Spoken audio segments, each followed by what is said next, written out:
آپ کے اس سوال کا میں جواب دے دیتی ہوں کہ یہ یونیورسٹیوں میں کیوں نہیں پڑھایا جا رہا. تو جیسے اکسی صاحب نے کہا اللہ کا شکر کرے نہیں پڑھایا جا رہا. میں کوئی 40-35 سال سے ادب پڑھا رہی ہوں. میں نہیں سمجھتی کہ ادب کے شعبے میں ادب کا ذوق پیدا کیا جا سکتا ہے. آپ صرف معلومات فراہم کر سکتے ہیں. اگر اسپرچویلٹی پر آپ پی ایچ ڈی بھی کروا لیں گے تو اس سے اسپرچویلٹی پیدا نہیں ہوگی, صرف اس کے بارے میں معلومات پیدا ہوگی. تو یہ جو یونیورسٹیوں میں دی جانے والی تعلیم ہے یہ ظاہر کی تعلیم ہے جو انفارمیشن دیتی ہے.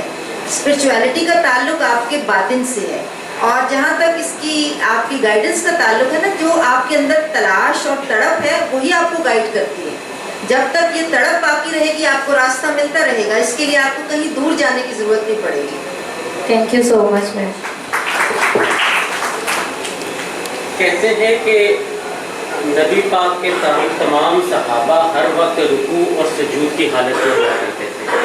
تو ظاہر ہے دیکھیں وہ دن بھر اپنے کام کرتے تھے, اپنی روز